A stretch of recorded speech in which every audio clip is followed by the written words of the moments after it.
If you have topics you would like to have us discuss on the Aging Well podcast, please click on the links in the episode description to send us a text or record your message or comments. We'd love to hear from you and how we can help you age well. If you benefit from the Aging Well podcast and would like to support the content financially, please click on the Support the Show link or support our affiliates and advertisers.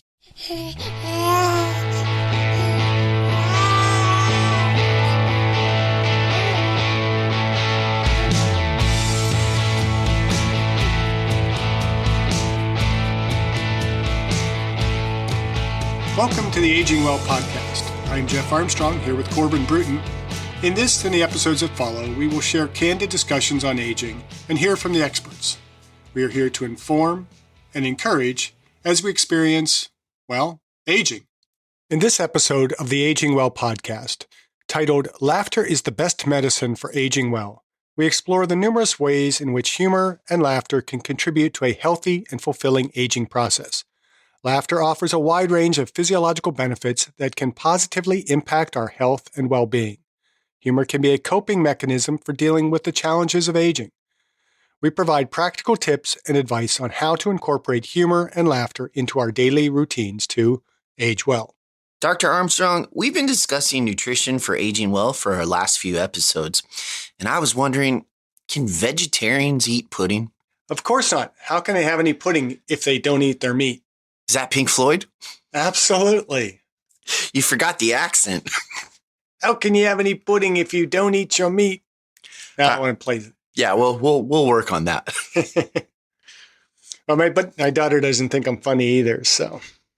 Yeah, but you do tell jokes, and I remember being in your class, and some of the puns that you would just drop in the middle of class, they were so funny.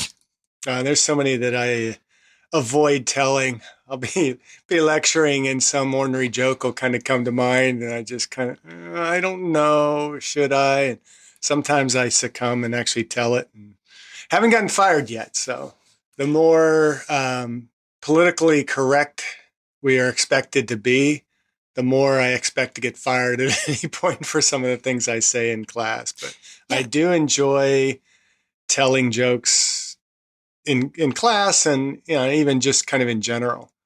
Yeah, it's crazy what kind of world that we live in these days and how what even 3 to 10 years ago, like you make a joke or a pun and it was so comical. And now it's almost as if people get super, super offended. But it's in my opinion that humor is a huge,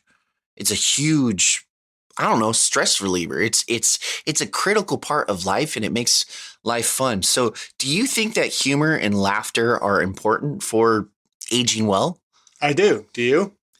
Yeah, I do. I think it sounds like a great topic for today's episode for the Aging Well podcast. Why is maintaining a sense of humor important as we age? Well, humor and laughter contribute to a healthy and fulfilling aging process in a lot of ways. Maintaining a healthy sense of humor is important for stress reduction, as you mentioned, and for our physical and mental health. It's also important for maintaining social connections, and it's a valuable coping mechanism. Nobody likes a Karen or a grouchy old man. Excuse me. Kids, get off my yard! Sorry. Where were we? I don't know, getting the kids off the yard. We were maintaining a sense of humor that contributes to improved quality of life. It helps older adults to stay engaged, enjoy life, and approach challenges with resilience and more positive attitude. Gratitude. Ooh, with 2 T's. An attitude of gratitude. Engaging with humor and creative expressions like comedy or storytelling can boost cognitive function and creativity. This mental stimulation is beneficial for cognitive health and aging. We all miss Betty White. I really do miss Betty White. Who doesn't miss Betty White? That's what I said. We all do.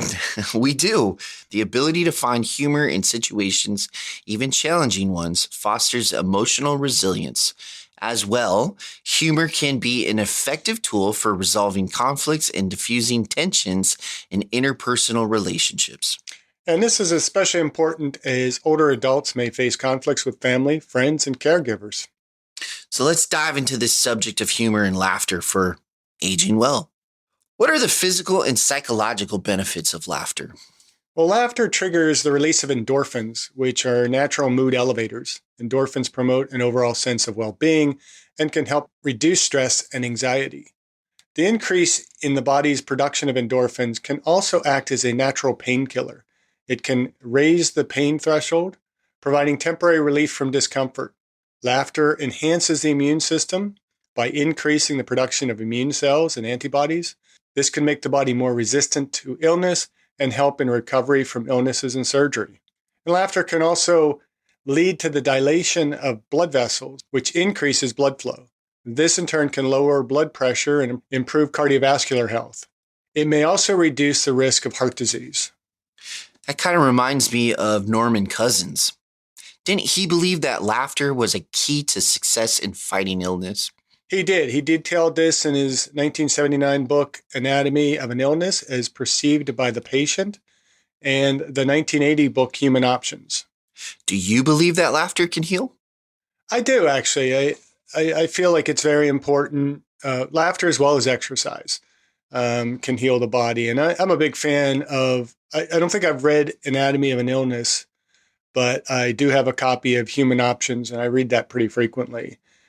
I think, if anything, it contributes to the healing process. It may not cure disease, but think of the benefits of actually laughing in more traumatic situations. It's going to help us to overcome some of the stressors that might be impeding on our immune system responses and our abilities to heal. So there are other benefits of laughter. When you laugh, your body's muscles, especially the facial and abdominal muscles, contract and then relax. This relaxation can help reduce physical tension and can be particularly beneficial for individuals who carry a lot of stress in their bodies. Laughter also involves deep diaphragmatic breathing. This can improve lung function and oxygenate the body. It's especially helpful for individuals with respiratory conditions like asthma, so getting those belly laughs in there. Laughter increases the intake of oxygen, which stimulates the release of more energy-giving neurotransmitters. This can result in increased alertness and energy. It isn't quite exercise, but hearty laughter can improve overall physical endurance and stamina. This can be beneficial for general fitness and well-being.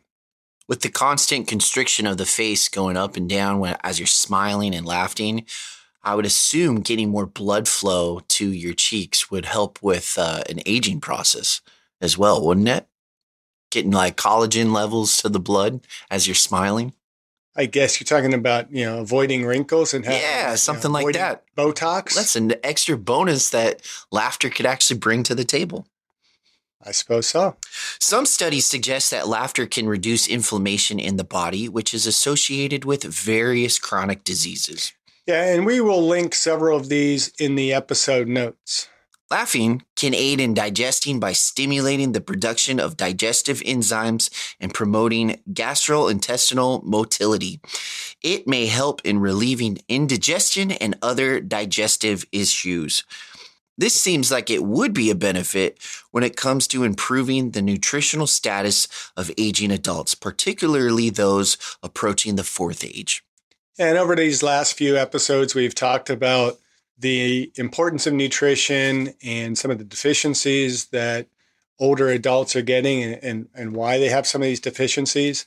So anything that we can do to maximize the benefit of the foods that an older adult or an aging adult ingests, the better. And if we can improve absorption, then some of those nutrient deficiencies are going to go away just simply by getting more into the system as opposed to having to eat more or find better sources of food. That makes sense? Yeah. So what are some practical tips and advice for seniors on how to incorporate humor and laughter into their daily routines? That's a good question. And I think there's a lot of things that we can do. I'm trying to think personally what I do. I like funny movies. I like a lot of this more sophomoric films.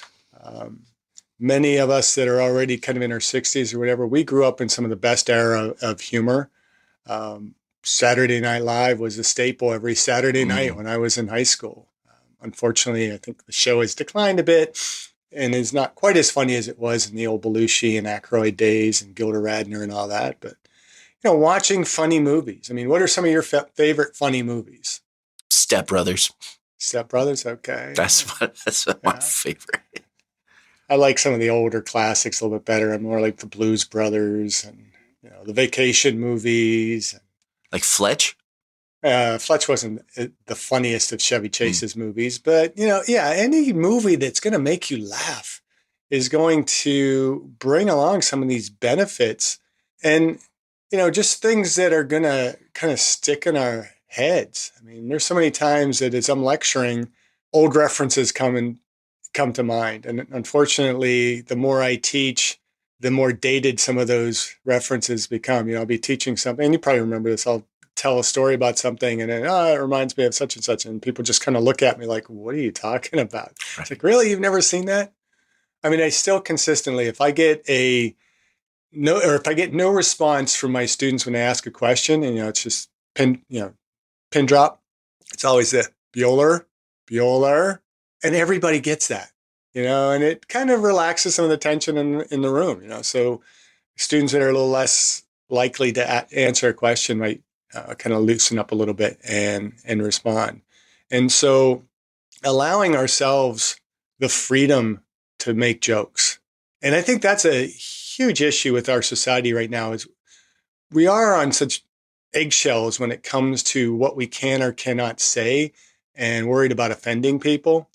And humor is all about kind of running the edge of offending people. I mean, learning to laugh at ourselves. And if we're afraid to make jokes about the circumstances around us, we can make jokes about ourselves, and be free to kind of just laugh and tell a joke and be open to people's attempts to make humor. And if it's a bad attempt, okay, so you accept that, and we just incorporate humor in any way that we can. Well, you're kind of bringing up another gateway into social interactions. Not only is humor a great thing, but the pop culture references that connects people with that humor kind of opens that door to say, oh man, you have the same type of humor as I do. You've seen that same movie. You've seen that stand up. Like we have a similar interest. Man, I love Jim Belushi or whatever the case may be, John Belushi or Jim whoever. Belushi's pretty funny too. Yeah. Like it kind of opens that door and kind of kickstarts a new friendship or it kickstarts that fellowship, that camaraderie, and it can make a workplace that's really intense more fun, more interesting, right? You want to connect with people. Laughter is a good way to go about it, but what are you guys laughing about? What interests do you actually share with that individual? And if not only the humor, but where the source of the humor is coming from, that's kind of a gateway to a social avenue. Yeah. And we can, polish our humor a little bit. I mean, we don't have to be stand-up comedians, but we can learn jokes and, have a few jokes kind of in our tool belt to be able to pull out in the right circumstances and take risks at being funny.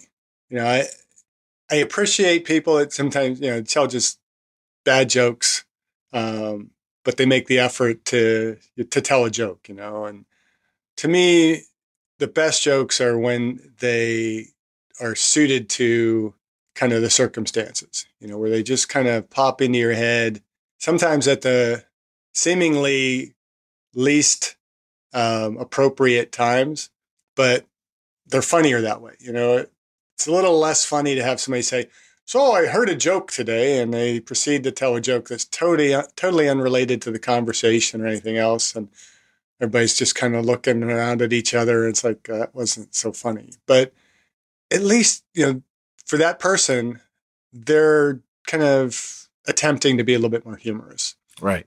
And, find ways to be intentional about your humor. I mentioned in, it was episode 106 when, we did the episode on being on 2 diets that was inspired by my friend Jay Bernhardt. And Jay actually kind of inspired this podcast as well. I said, I've noticed you haven't done any podcasts on the benefits of humor in aging well. I said, that's a really good idea. And so there's somebody who is very intentional about trying to be, put out a little bit of a joke on a regular basis. And if you can make one or two people laugh, you've benefited somebody. And so just be intentional. Take the risk with telling a joke here and there.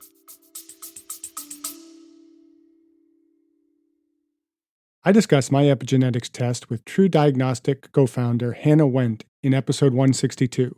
Epigenetic testing measures baseline and changes in your pace of aging, giving you the power to steer your anti-aging or health and wellness journey in the right direction. I learned that I am aging well. Click on the affiliate link in the episode description, use the promo code AGEWELL, and receive a 12% discount on your epigenetics test and monitor your pace of aging. Well, you kind of bring up a good point, is timing is everything. And, you also mentioned how the older SNL skits were funnier, and you grew up in a generation where it was far more funnier than it was in today's day and age. But do you also think that where the world is at has an effect on it? So, for example, I remember when the movie Dodgeball came out in theaters. I saw it. I was in high school and I thought it was hilarious, super funny. Now I go back and watch it and I'm like, this is kind of cringy. It's What's not so as cringy about it? I don't It's a know. There's just some hilarious movie. weird moments. Same with the movie Animal House, right? There's this one scene in particular in Animal House, which I'm sure was super comical because it's the scene where You're treading on some really thin ice right now, so proceed. oh, I'm just saying, I'm sure at some point it was really, really comical where the little angel and the devil appears on that guy's shoulder, and it was the whole banter. Probably back in the day, it was like, that's funny. Like, people go through this, But as you watch it in today's day and age, it's kind of, I don't know, it's weird. And I don't know if as a society we're more culturally aware of, hey, there's some things that you can't bring up versus what you can't. Does that make sense what I'm saying? Yes and no. I mean, it makes sense what you're saying, but it doesn't make sense to me the way society has gone with regard to humor.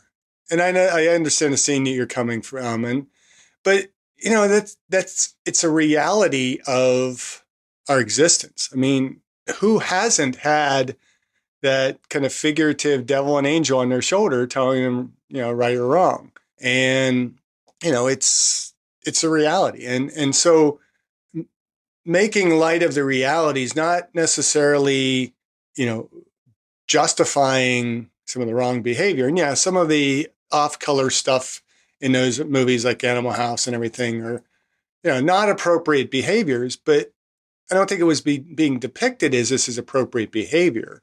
It's just, there was a comedy about it, I'm probably not being very eloquent here in terms of discussing it, but I think we have really done a disservice to ourselves by becoming overly woke when it comes to how we discuss things and how we address issues in our society today. We just kind of sweep it under a rug or, just, I'm not sure the right words here. I mean, we're taking away from now, I think, a lighthearted conversation to become a lot more serious about some of the shortcomings in our society. And to me, what I think is becoming detrimental to us aging well is not being able to address some of the things that have made us divisive. I mean, I get so sick of hearing trigger, that's a trigger word, or that's a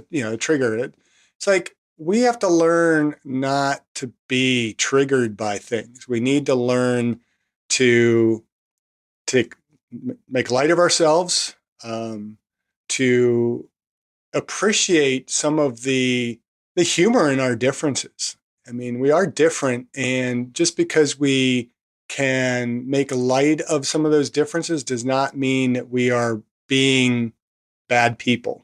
I think of some of the funniest comedians.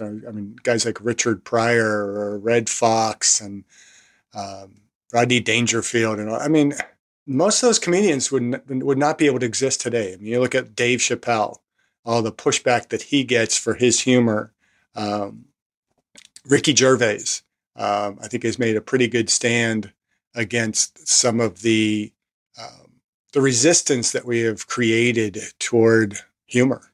And I think we need to get away from politicizing everything and learning to laugh while still becoming better people.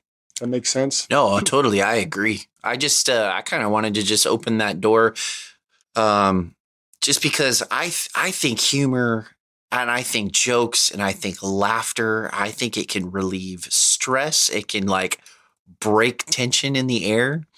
But I also have noticed that even people in my personal life, where they would have such a good sense of humor, as times have changed, certain individuals may or may not have become more sensitive or hypersensitive to things. And what you would once joke about a few years ago, it's not as funny. And I get that, because that's showing a symbol, or not a symbol, that's showing a sense of maturity, right?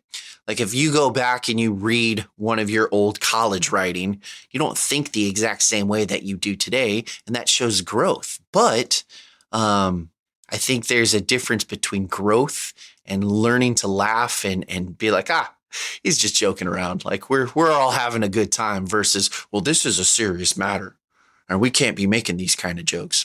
And that's true. You don't ever want to offend anyone.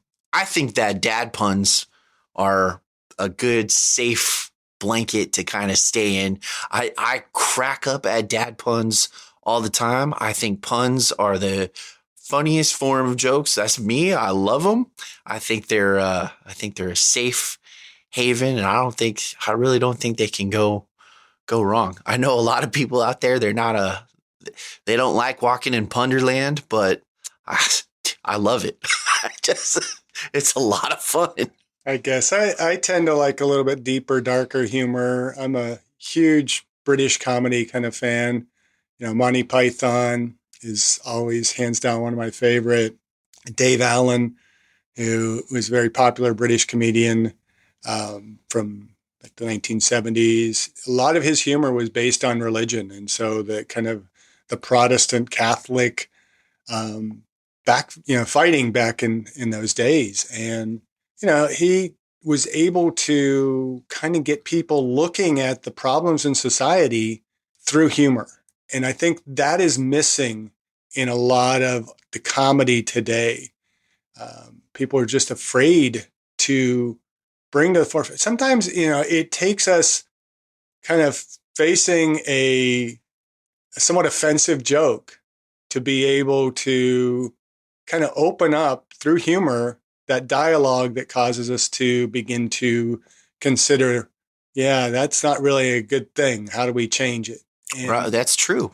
And I think we're missing some of that opportunity. But again, that's a whole other issue. I mean, we just want to get people laughing and finding ways to infuse humor in their lives in order to age well. And so kind of back to some of those practical tips, I think, reading joke books and kind of having a repertoire of jokes, watching comedic movies, and incorporating jokes into your life. Don't be afraid to tell a joke. I found that I often use humor to diffuse my own fears and worries, or in kind of what's the word I'm thinking of? I mean, it's like a number of years ago, I was in a Toastmaster-like club, where you gave speeches, and first speech I had to give that was just where you were given a topic as soon as you got up to the podium, and I was like, okay, how do I do this? And so to kind of diffuse some of my own fears, my roommate was in the audience, and I just started ripping on him. And I'm telling jokes. And I found that when I speak, and I do it in my lectures too, I still get nervous speaking in public. But by cracking jokes, it relaxes me and helps me to kind of get through that whole process. And people think, oh, you're so relaxed up there. It's like, no, I'm not. The more not relaxed I am, the more I'm going to be cracking jokes and, seeming to be more relaxed. And so I think we can use humor to just kind of diffuse a lot of situations. I remember when my grandfather passed away, and this was years ago, but we were at the funeral, and I forget who all was standing there. It was like my dad, my cousin, and one other person. And my dad's cousin Stanley comes walking up and he says, I guess this is where the good looking guys are standing. And I'm like, it was. And, it's like, here I am at, the wake for a funeral, cracking jokes. But it's like, that's what people need sometimes. We need to laugh in those situations where we're feeling the most dark, the most depressed, and those types of things.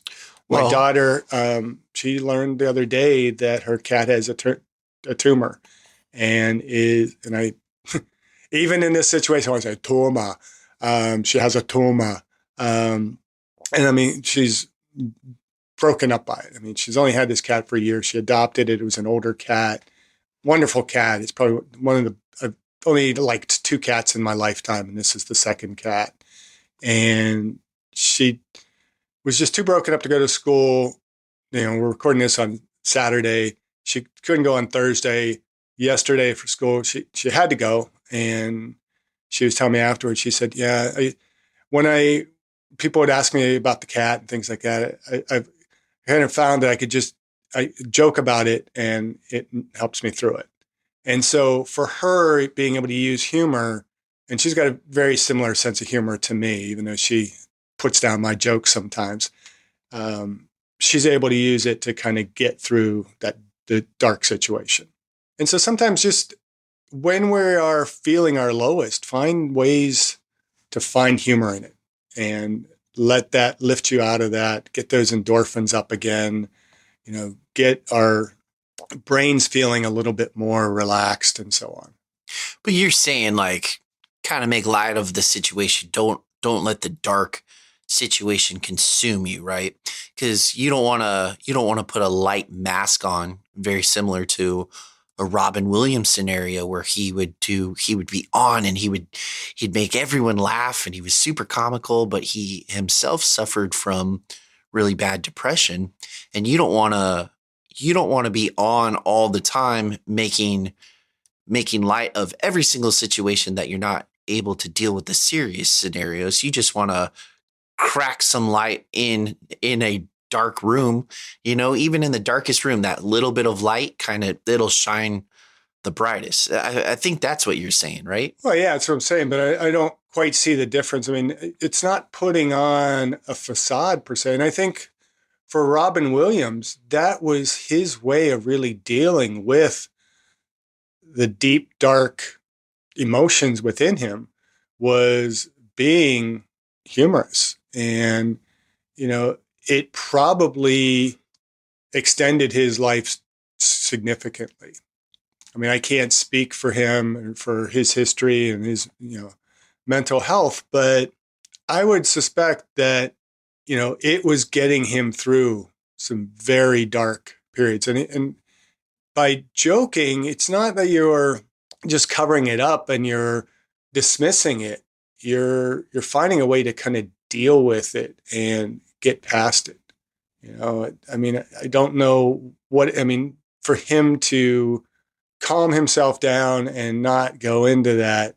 I mean, he was an amazing individual to watch. I mean, sometimes you never knew quite who was the real Robin Williams, because he would bounce from character to character so frequently. But I think, if he were just to totally shut down his humor side and go into that darkness, it probably would have ended his life a lot earlier.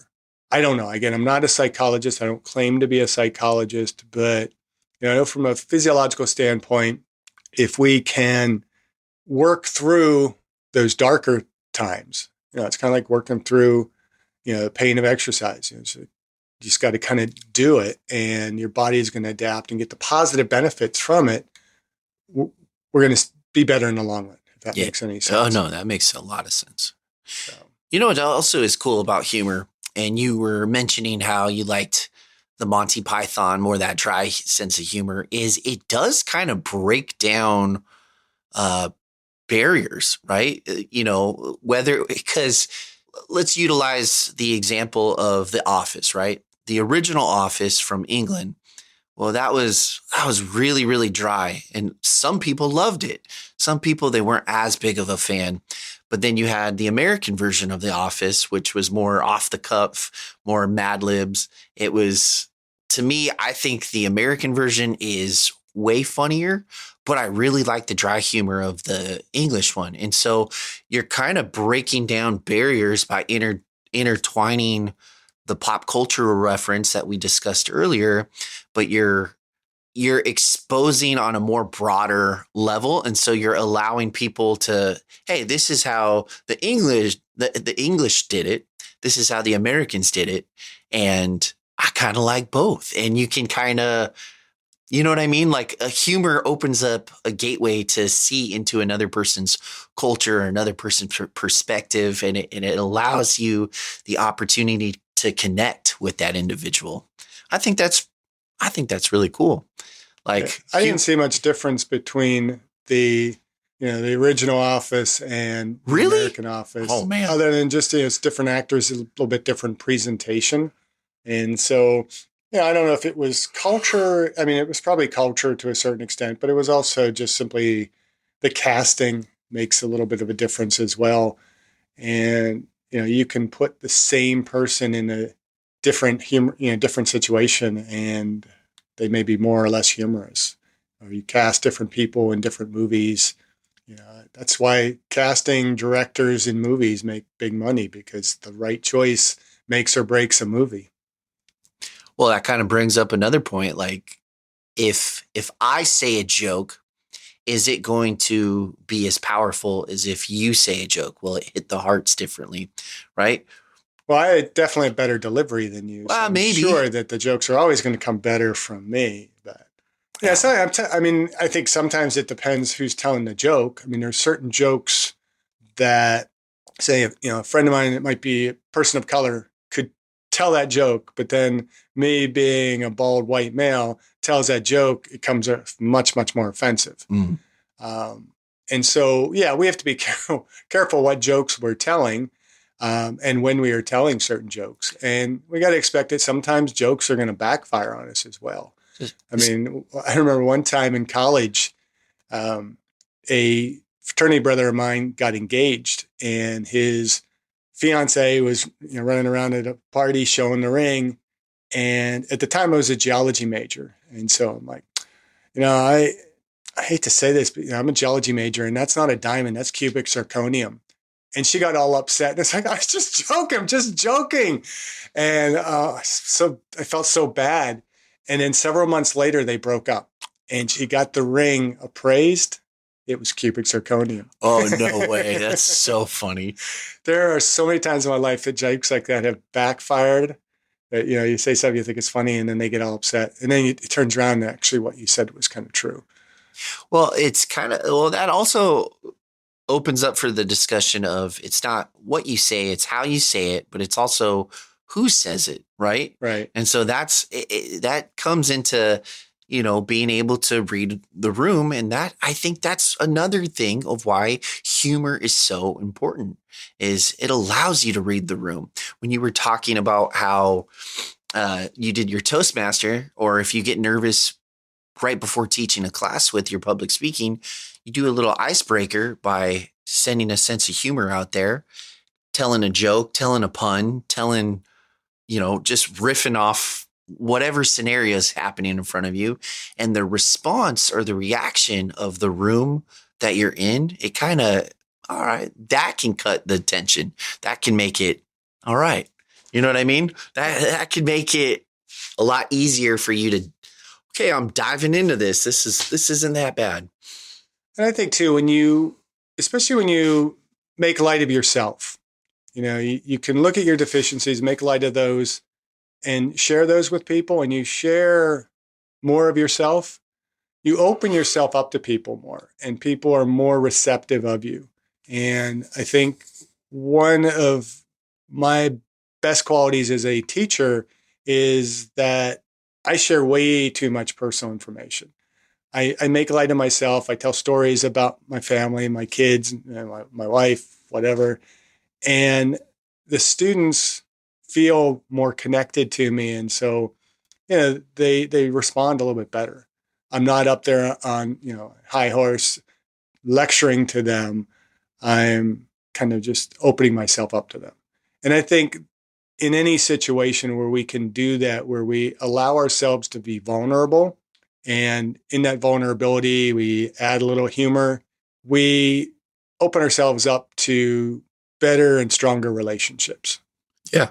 So, that would be one practical tip that I would say for seniors who want to incorporate humor and laughter into their daily routines. Is just allow yourself to be vulnerable, make light of yourself, and, just take some risks with jokes.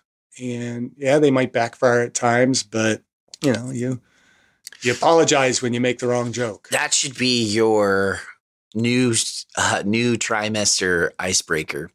Is, when you walk into their class and you're like, "Hello, I'm Dr. Armstrong. Here's a couple fun facts about me.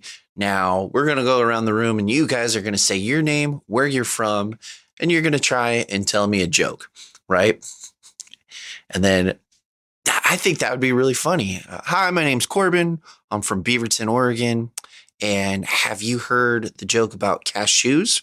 Joke about cashews? No, I have not heard a joke about cashews. It's nuts. That's what I'm saying, though. You can totally, what a great icebreaker. I'm stealing that. It's not a great joke, though. Well, it doesn't have to be. I don't know. Need better jokes. No. Thinking of some of the other, talking about icebreakers in class. When I was teaching at Hope College, and I was teaching a kinesiology class, and it was my second semester there. And so I taught anatomy in the fall. So I had a good portion of like all the exercise science students and athletic training students had me for anatomy. But in this kinesiology class, it also had PE and dance majors who had to take kinesiology, but they didn't have to take anatomy and physiology with me. So knowing that I had dancers in the class, first day of class, I get up there and said, "Well, just to give you a little bit background on myself, before I got my PhD in exercise physiology, I did a stint with the Russell Ian dance troupe in New York City and did a brief stint on Cats." And you could see these dance majors like leaning on their chairs, they're all excited, like, "Oh my, we got to, somebody actually danced on Broadway as our professor." And I could see like in the eyes of my athletic trainer and exercise science students are looking at me like, what are you talking about? And these dancers are all excited. And I'm looking at them. It's like, really? Look at me. Do I look like a dancer? Do you think I was actually on Broadway? And students just ate it up. It was funny because I don't look like a dancer. I mean, we're on audio, so nobody can see how really funny that joke was. But what, you're like 6'4"? I'm 6'5". Yeah, I was like 6'5", 220. Jeez. I've never been able to dance, even though I was in modern dance in high school. Yes, bunch of the girls in modern dance roped in some of us wrestlers to do lifts for a particular dance routine in the variety show. So I can say I was in modern dance.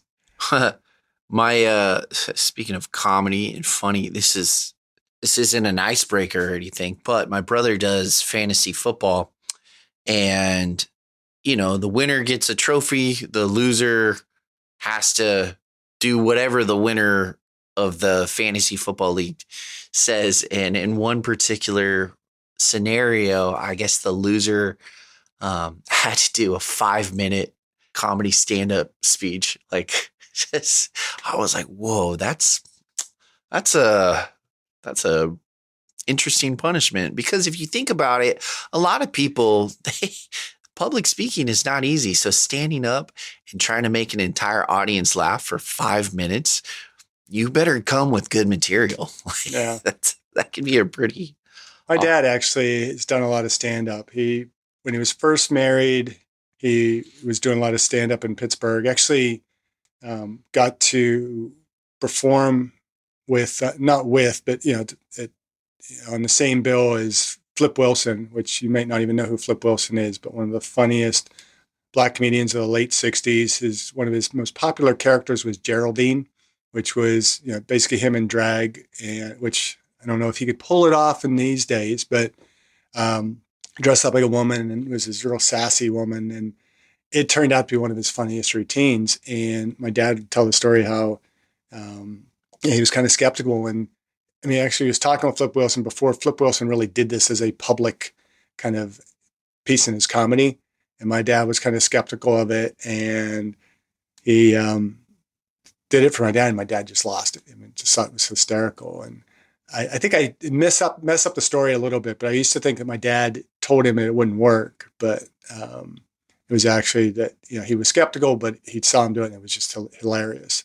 And then in my dad's, as he gets into his third age, he started doing some acting and stand-up comedy in New York when he was living up there. And some of his comedy is really, really funny. My dad's a hilarious guy. I mean, I think that's where I've kind of got this personality of just kind of laughing at everything. I mean, it's kind of ingrained in the culture of my being that we have jokes that, we have kind of those go-to jokes, and John McGuire, who has been a guest on the podcast a couple of times, he was a roommate of mine in New York, and he has just some of the most really just bizarre humor. I mean, he'll just pull stuff out, and it's stuff that people kind of take a look, they're kind of, what was that? He catches people off guard.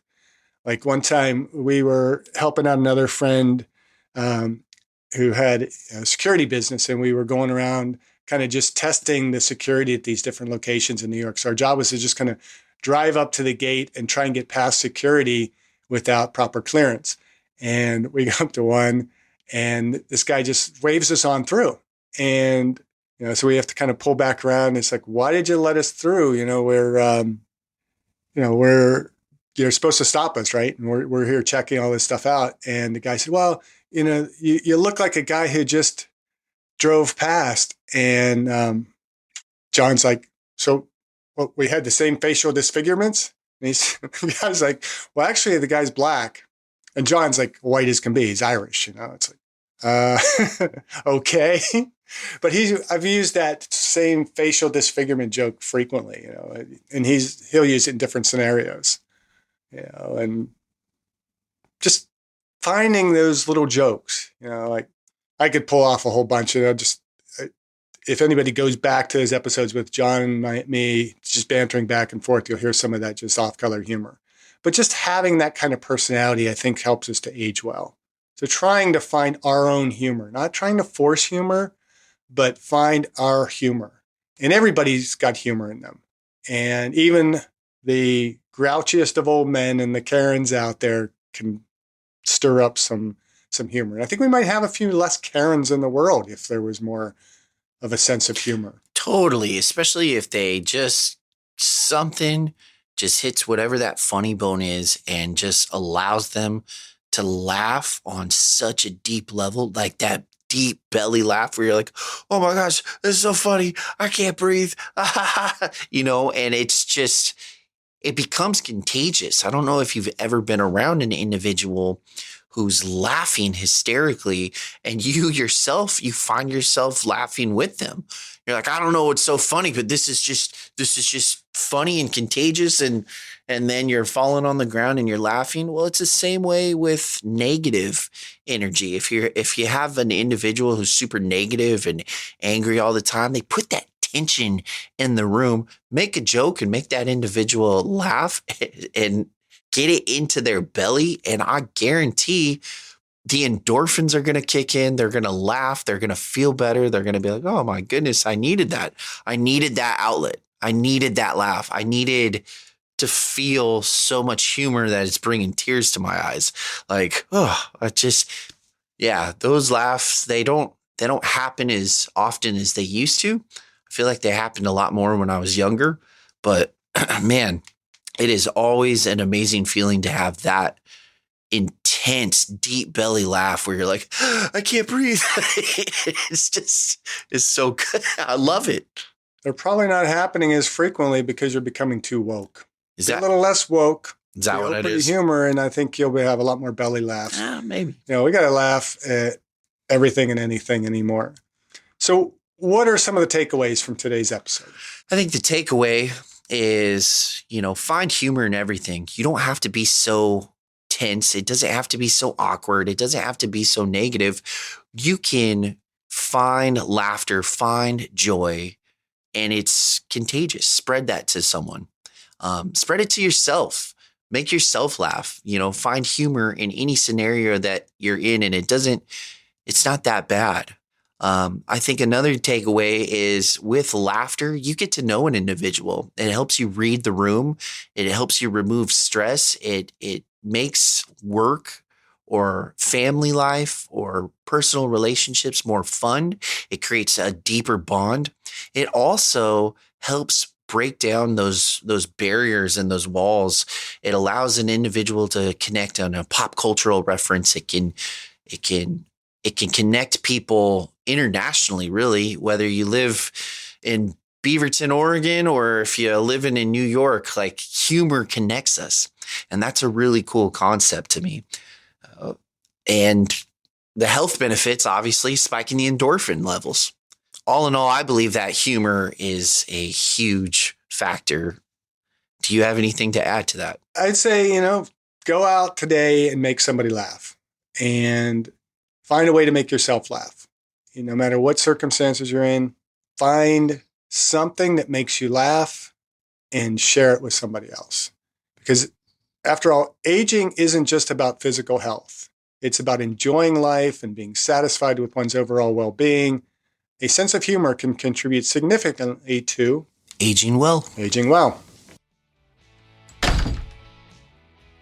Thank you for listening. I hope you benefited from today's podcast. And until next time, keep aging well.